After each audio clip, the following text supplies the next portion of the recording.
right, everybody, welcome back to the channel. Brian's here. We were busy. It was a photo shoot earlier. We're taking it seriously. Mark Wahlberg, Calvin Klein. Yeah, we're taking updated headshots. Anyway, since he's here, we're going to very quickly talk about why are we framing 24 on center? Why are we balloon framing? Since we balloon framed, why are we using engineered wood? Or do we need to use engineered wood like LVL, LSL, etc.? And then we'll just talk a little bit about probably the insulation. Building science stuff. Yeah, there's some pros to it and there's some cons to it. Just like platform framing, there's pros and there's cons. So we're just going to very quickly talk about all that. #1 best-selling book in the prison system right now. Pros and cons. There's only one response to that. Oh, Your hand okay? Hey, Desmond. Gotcha. So 24-inch on center framing is not new to us. We did not invent it. I learned about it in construction class in the early 90s. And those were like government papers that had been around, I think, since the 50s. Essentially, studies have been done that 16 on center framing has a lot of advantages, but it really is overbuilt. So 24-inch on center framing, if you Google it, sometimes you'll find it called advanced framing. What is our view of the phrase advanced framing? I think it is overly prideful and arrogant. Honestly, this is like a trigger for me. Oh, wow. Yeah, you probably didn't know that. It's rational framing. So an engineer takes a rational analysis to the loads that are going to be seen, and they make it efficient, materials-wise, cost-wise. So 24 on center, have we ever had to frame at 12 inches on center? Or 8 inches on center with double, the house you used to live in, those 2-story walls had triple king studs. There's no insulation hardly in that wall. Yeah. It's all windows, right? So maybe you do exterior insulation. There's other things that you can do on the thermal side to take a rational approach to building science. So essentially what we're saying is if you have to build at 12-inch on center, then you do it, because that's what the loads dictate. We don't have to do 16 centers here because the loading is small. In fact, frankly, 2x4 construction is strong enough for gravity loads and wind loads where we're at.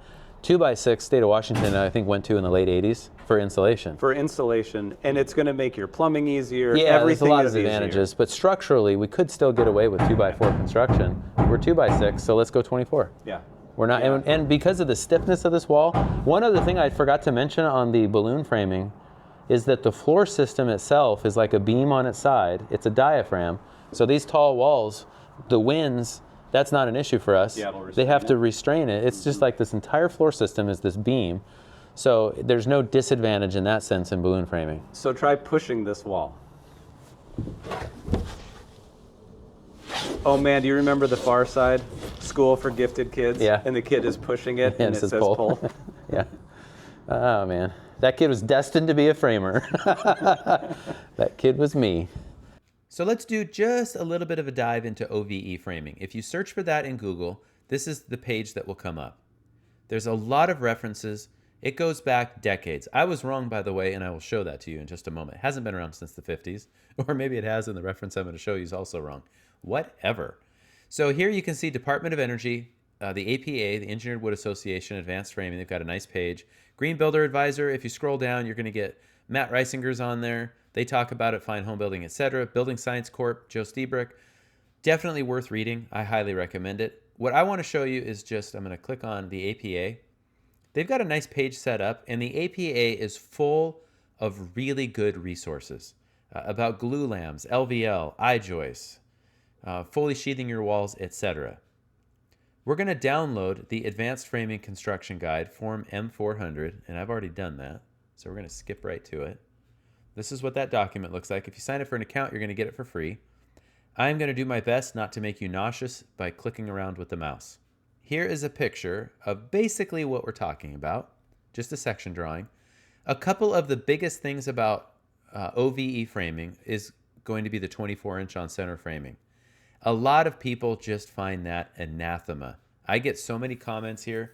People just think we're the biggest hacks. But the reality is that nobody can tell the houses that we build if they were 16 or 24. They just can't. And that's if you properly design them. So let me just walk you through a couple of the things that really make it quote unquote advanced. But Brian and I really do prefer. I swear I'm the one that came up with rational framing.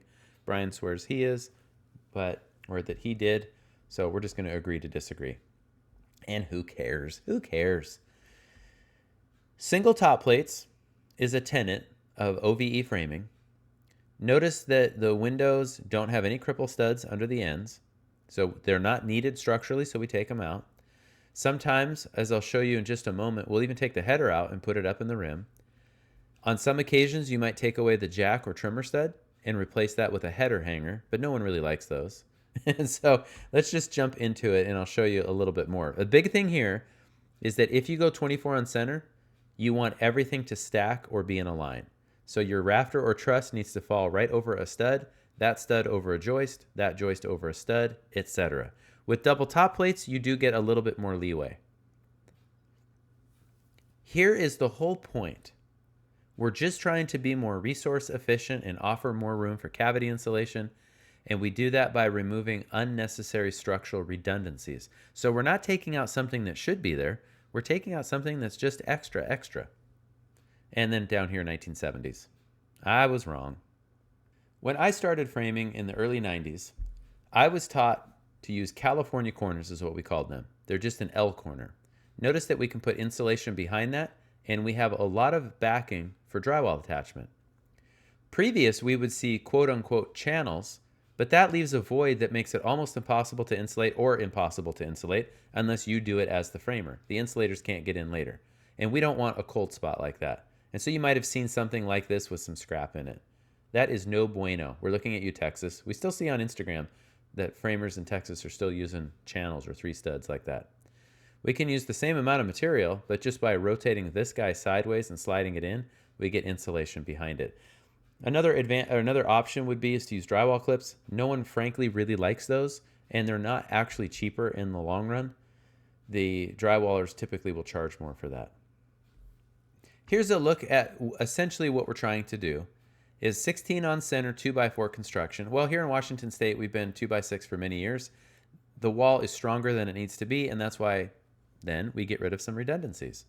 So in performance, and remember, we're seismic zone D2, in performance, the homeowner over the life of the structure would not see a structural performance penalty for going 24 on center or even single top plates. But notice that we get a lot more insulation here. I'm going to link to a Steve Basic article below and a video up above where Steve talks about like the percentage more efficient your wall gets by going 24 on center. Something over the years that I get excoriated for is by using the code 3x6 galvanized steel plate to connect my walls. It should indicate to us this is not that critical of a connection, generally speaking, and that's why the code allows for that. And that's why the code allows for the little metal plate. Now, we go double top plates because, again, we're just trying to be rational. We're willing to take the energy penalty because it really does streamline construction. It's easier to brace walls, keep them straight, and we get a little bit of leeway when it comes to stacking joists over studs. Many years ago, we did try this. We held all of our plates back 5/8 of an inch for 1/2 inch drywall, used the metal plates. That didn't work out that well. It turns out that in a lot of small rooms, it's just hard to get a longer sheet into place to begin with, so that just didn't work out that well for us. Something that we see more often now in trade magazines and in social media high-performance houses is get rid of the header and put it on top of the wall since we already have rim. Now, oftentimes, we can even put a single piece of rim in, like 1 3/4 LVL, and we don't even have that second piece. And now you get more insulation in the header area without a penalty up above here. The only thing you do need is you need hangers because that rim becomes the header or the beam that carries the floor load, not this area down here. And here's a look at what I meant by stacking. The truss lands right with a raised heel, by the way, for more insulation on top of the wall. Single top plates, everything stacks all the way through the ground, fully sheathed walls. Again, I am not going to do a deep dive onto this. I recommend just going to the APA's website and you can learn more about it there. Okay, so first of all, why are we balloon framing? What is balloon framing? So balloon framing is instead of walls, floor, walls, floor, which is platform framing. That's platform framing. Lots of advantages to that. All the studs are pre-cut. Balloon framing is we're going from the bottom plate all the way to either the roof plane or the top of the upper floor walls. So the reason I like to do that is that we're going to build everything flat on the ground and tilt them up. We can frame the upper and lower floor walls at the same time, sheet them at the same time, since they're allowing us to take pictures for shear inspection. We're taping and rolling the tape. So we get 2 stories height of wall in one shot. We lift it with the forklift, we brace it, it's ready to go. So I call this modern balloon framing. I don't want to digress too much, but kind of the history of balloon framing is they used to do timber framing. And then they went to balloon framing, and it was a pejorative term. Like, it was actually negative to build that way. You're eliminating a hinge in the middle of your wall, which is a nice thing structurally. Why is it safer, would you say, to do balloon framing, at least for us, given our equipment? So we have balloon framed this entire house, which means that when we frame the floor system is going to ledger into the studs, just like a deck ledger, except with smaller loads. We don't have to guardrail anything. So all that time that we normally would frame platform walls, we would attach guardrails at that point, lift the wall so the guardrail was ready for us. We're trying to eliminate working at heights. Right. The only really 2 ways we can do that, or 3 ways, would be fully scaffold the building, wear personal fall protection, which is a hassle, or guardrail, which is actually pretty simple, and we kind of like that. But by balloon framing, now we have eliminated all working at heights except to tie the walls together, and we have a basket for the forklift that's OSHA approved, so we just send it up there, nice and safe, stitch up the corners, we're good. No scaffold work, no ladder work, really. Right. So one of the reasons they got away from balloon framing is much of the building code is devoted to fire safety. Yes, there's the energy side, but ultimately we want people to be able to withstand a fire. I mean, think about the Great Fire of Chicago, London fire. Well, remember when we were going to OC in the late 90s, the apartment complex in East Bremerton that burned? There was no fire stop between. Exactly. So what we have to take care of with balloon framing is at the floor and at ceilings, we have to make sure that it's fire stopped. We essentially want every cavity to be its own thing. So that right there. Do you need a spot? That was like a V13. So for shear panels, we have to block all panel edges. So if we align the panel edge blocking with the floor, it's also our fire blocking.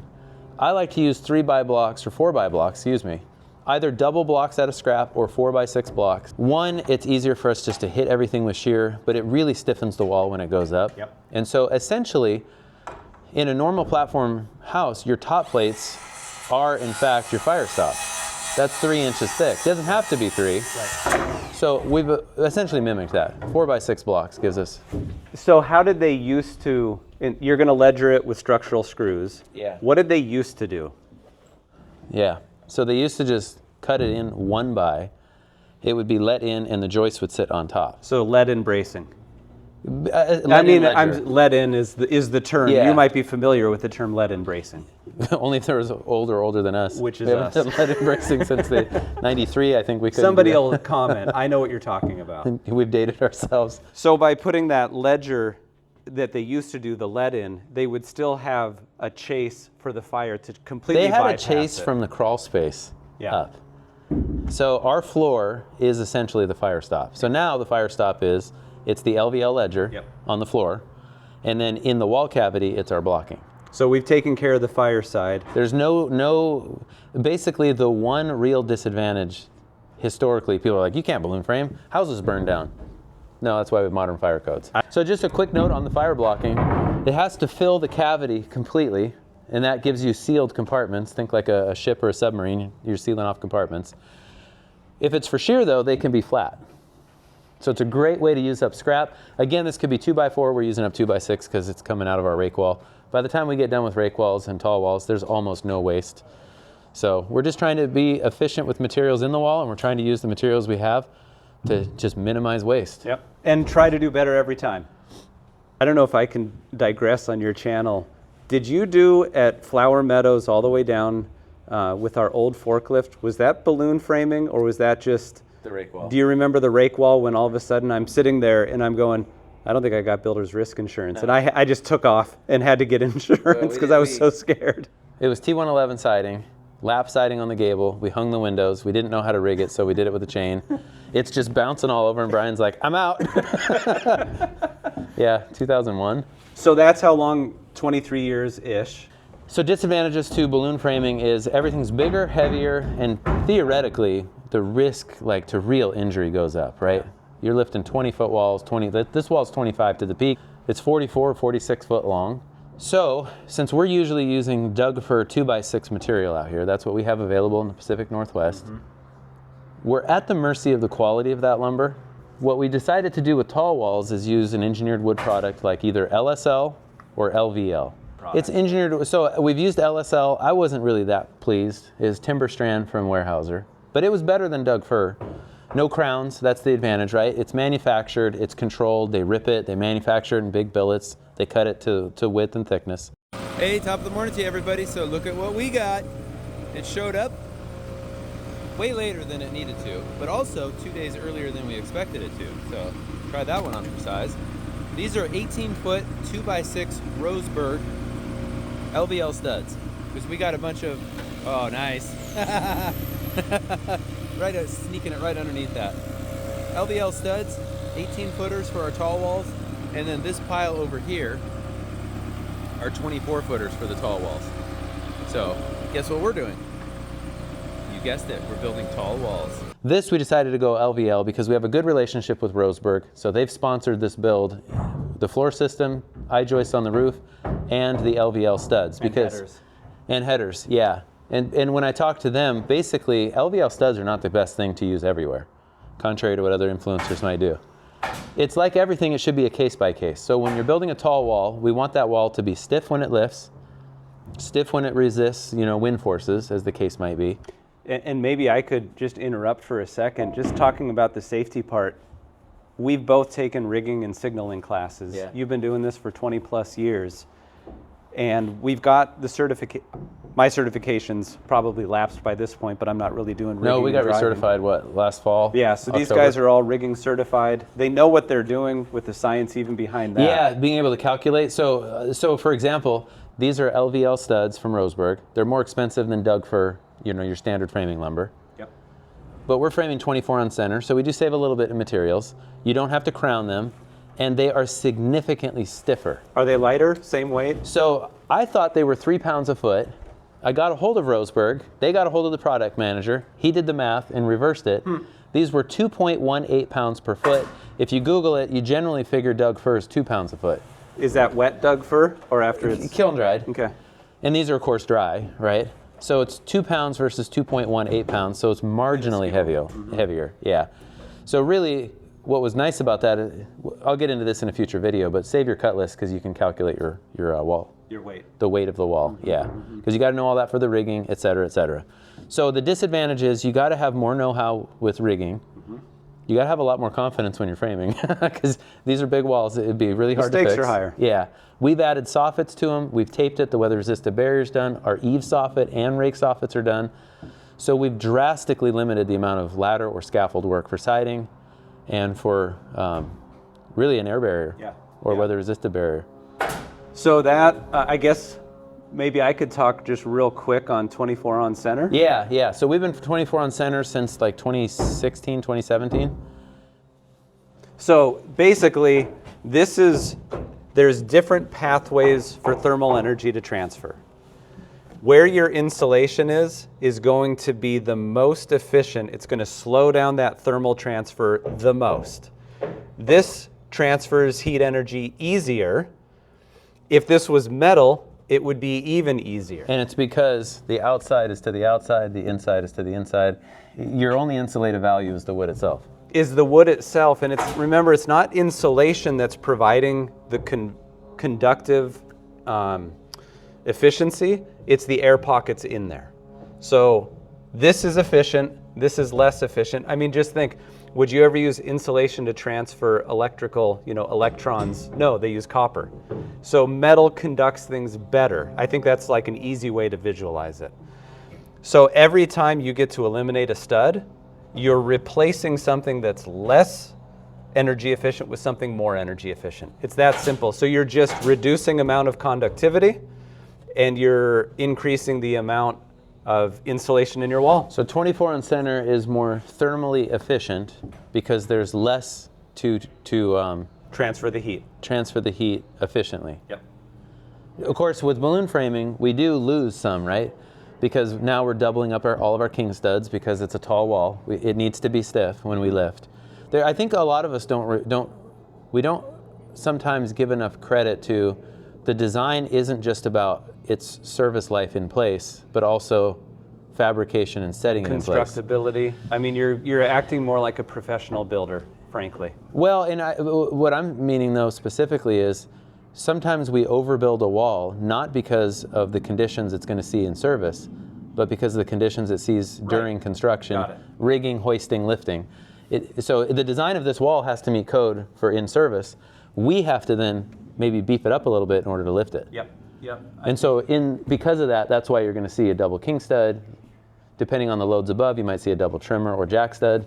So structure trumps insulation in this case, but we try to minimize the amount of loss. Mm-hmm. One other thing that I would mention is I'm really trying to get zero energy ready home here. What do they call that? Dozer, Department of Energy, Zero Energy Ready Home. Dozer. So if you want the cool way to say it. Which we do. Part of the Energy Star, that whole thing, they look at how you frame. So if they see a bunch of wasted framing, they're going to ding you. You might not get your certification. This is extra because it needs to be there. And if we just can't take it out. If the rater's going to say something, which he absolutely won't. But you notice where Bryan's at, and we'll show you on all these windows. We don't put little cripple studs underneath the end of the sill for attachment here. The reason is it's not needed. The king stud and trimmers are carrying the gravity loads and the wind loads.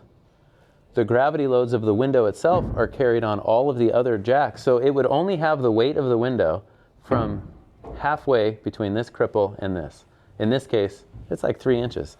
In other cases, it might be a 1 foot. It might even be 16 inches. And would it be different if you were like in Miami-Dade County or some other place with a high lateral load? I don't know. I don't know if they require a special hardware connection. Yeah. In addition to know your area.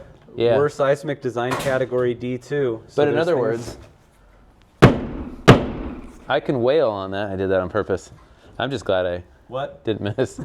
Don't forget our sheeting is also nailed 6 inches on center on the outside. There's just so that didn't move in.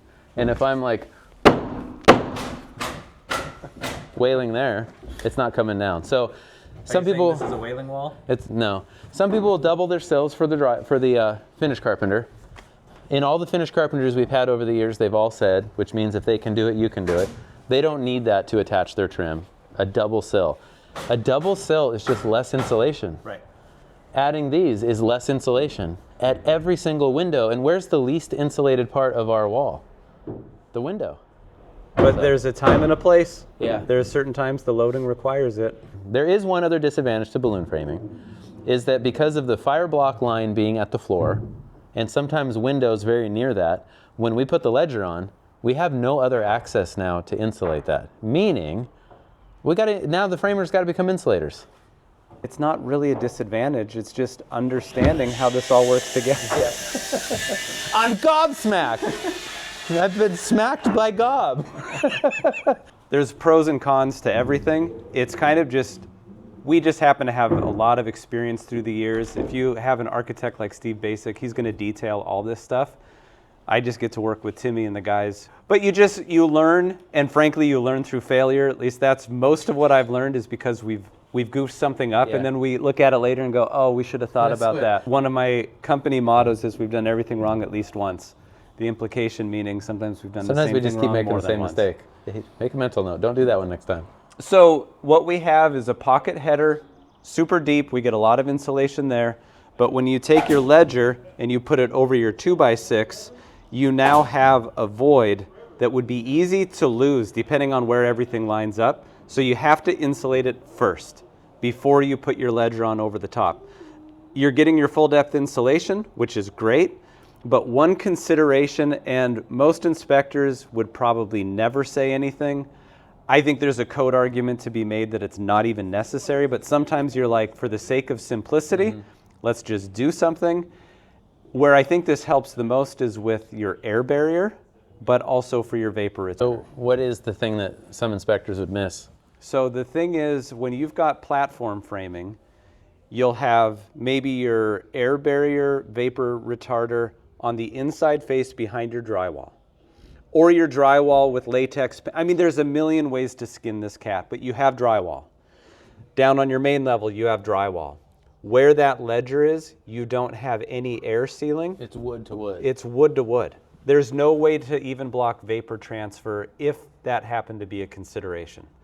So what we're going to do is just take Stego, crawl space. Same vapor retarder. Same vapor retarder. We have extra. So we'll probably have 6 inches flapping over the top, 6 inches flapping at the bottom. So it's basically a 12-inch floor system. We're going to rip it to 2 foot. Exactly. Okay. Bring it back, mount it, probably put insulation first So for the areas that it insulation, needs to be. Plastic, which I don't think I want to staple it to the back of the rim, but we might. And that's going to be means and method. Yeah. This is like, here's what we're trying to accomplish. I'm going to leave and let these guys' brains think on the smartest way to actually do the installation. But what'll end up happening then is that flap will come up to the studs. Then we're going to layer drywall over the top, and we've got a continuous barrier. Maybe we'll put a bead of something between that. Large parts of this country in Canada, that's kind of how they're doing things anyway. They're doing that to top plates. Yes. Anywhere that they're going to conceal something. Yep. So again, Yeah. I'm calling this modern balloon framing because we understand building science better. It's the marriage of a lot of different factors that come into play. So together. the irony is the YouTube series I did 2 years ago was titled A Modern Approach to Balloon Framing. I mean, Seriously. what am I thinking right now? Paris Hilton, Nicole Richie, That's hot. us. I mean, we're like them. That was, yeah. That's not at all what I was thinking. I was thinking complex quadratic formulas. So you might remember Ethan from those first videos. He helped us place the concrete in the foundation. Were you here for the walls too, or just the footing? I think it was just the footing. Just the footing. Now he's back. He's 6 inches taller. Probably maxed out. I was told that I would grow in college. So if I go to college, I might still grow. So maybe I should go back to school. Ethan, why don't you close out our video? Why don't you say something that makes us both look really good? Ethan, what do you think about framing 24 inches on center? I think it's the smart move. Yeah, why? Think of something, you're pretty sharp. Give us a math problem that most of the audience is not going to be able to solve. What's 13 times 14? 13 times 14?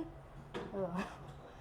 130 plus 52, 182, 182? I think. And I'm getting out my calculator. 13 times 14, 182. You're a human calculator. It's like the scene on The Office where Michael knows exactly how. Does anyone happen to know what 50% of 4,300 is? $645. Michael's a genius. Right. Why did you say dollars? Because that is how my mind works. What's 15% of 200? Hey, Michael, what's 394 times 5,912? Let's see. Thanks for following along, everybody.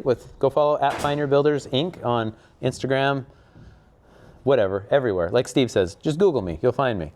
So the Build Show, if you're not following the Build Show Network, and actually we might as well do a plug. Yeah. There's something very special coming up in November. Do you know what it is, Ethan? I think it's Build Show Live. It's Build Show Live. You nailed it. So what are we talking about? We are going to talk about, let me think of the actual title. Basically, We know we're talking about something. it's how gonna be to spectacular. install a window that gives you peace of mind. Oh, okay. Interesting. We'll have to work on that one together. Yeah, so Timmy, newsflash, Timmy's going to be talking about this. I'm excited. Anyway, in Austin, November. In Austin, November 7th through the 9th. And it's going to be pretty good. I think we might even bust a myth about something when it comes to window installation that you might see everywhere. We're gonna bust with some myths? influencers. Yeah, interesting. Oh, I bet I know what it's going to be. My camera's in the sun. Do you really need to slope your sills? Oh. What kind of an idiot slopes their sills? I was taught make everything plumb, level, and square. We'll see you next time on Awesome Framers Channel Show. That was your cue to kick the hammer. Okay, let me turn that off, and then